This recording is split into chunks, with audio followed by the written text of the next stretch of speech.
I'm going to ask you, if you see this book on my website, do not buy it. It's the last time you'll ever hear me say those words. The book is Mental Ropes. The website is smallballsuccess.com, and I'm the author and the creator of the site, John Harris. I do want you to buy the book, but buy the second edition. I'm working on another edition of this. I was very proud of this a year and a half or so ago when it first came out, as I always am when I first bring out a book. But it seems like when you come back and revisit something a little while later, especially if it's some kind of writing, you discover all kinds of flaws in it. I think I had so many ideas that I wanted to cram into this that they just kind of got away with me.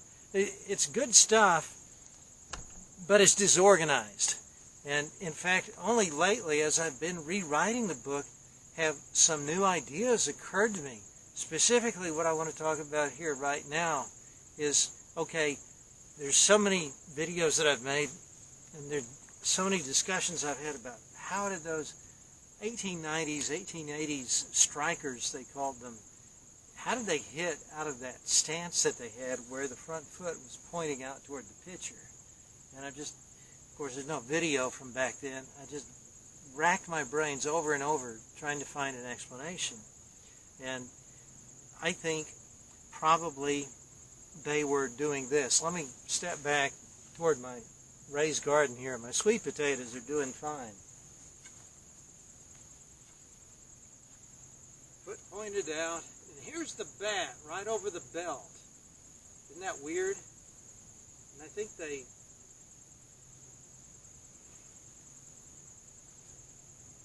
they did that. Did you notice right before this would be right before the pitcher steps forward to release the ball. Of course, they're throwing a lot slower in 1890, but you could continue to do this even against faster pitching. You pump the barrel down. These are long, heavy bats at this time, so the barrel really gives you a lot of momentum. If you just pump it down and back up again, you could even curl your front foot a little bit, and maybe that's why they had the toe pointed out toward the pitcher, is to get more of a curl into their knee and throw a little hip into the stride.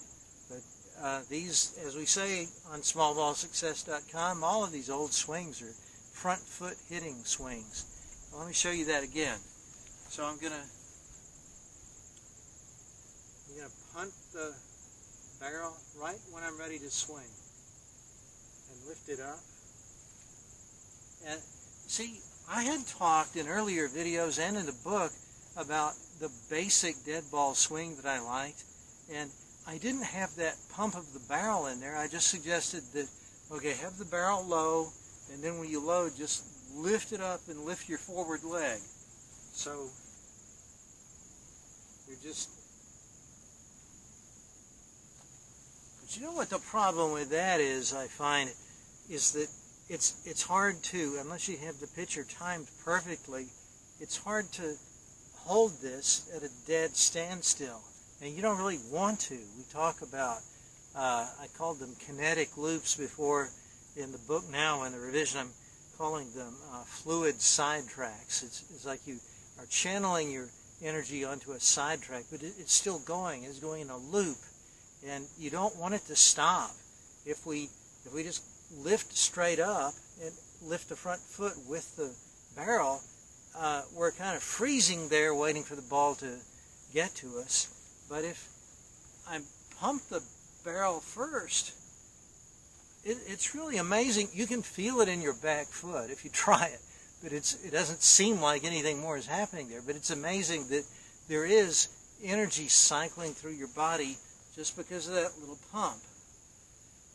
And a third thing in the mix that I failed to distinguish in the first version, the first edition of this book, is what I interpreted as a hitch that guys like Jimmy Foxx and Hank Greenberg, Rudy York, Walker Cooper, and even Babe Ruth, they were all doing what I thought was a kind of a hitch. I thought they were. I'm sure I knew Babe Ruth wasn't doing this, but I thought Jimmy was doing this where he'd bring the hands and the knee together and then come down into the ball by, again, landing on his front foot. Heavy forward transfer of weight. But now that might describe guys. I kind of remember Reuben Sierra and Harold Baines and guys like that doing something similar. Melot, in a more exaggerated form, would bring you bring the forward leg and the hands down like that, and then a heavy land on the front foot, and you're ready to go.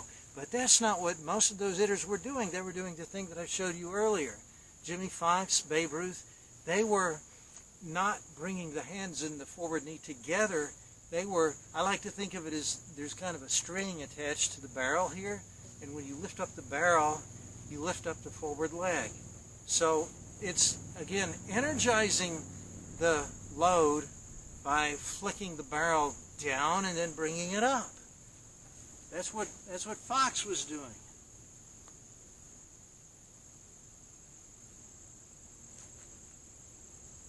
Now that's not, well, it's a hitch. I mean, might as well call it a hitch.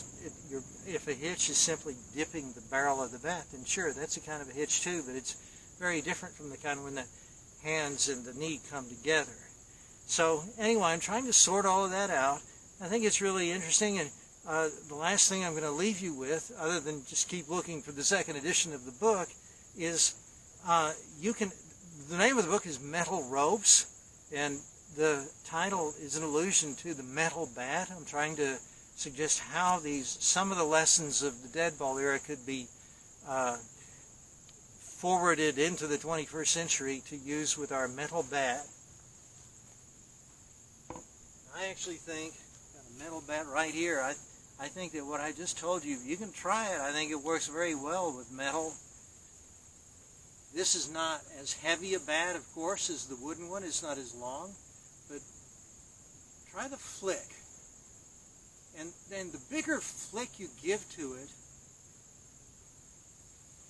the longer you can wait if you have to. The more you get that energy looping around that sidetrack, that fluid sidetrack that has the energy stored and ready to go when you need it. That's such a important part of hitting. And you can actually get quite violent with the little flick, as you can.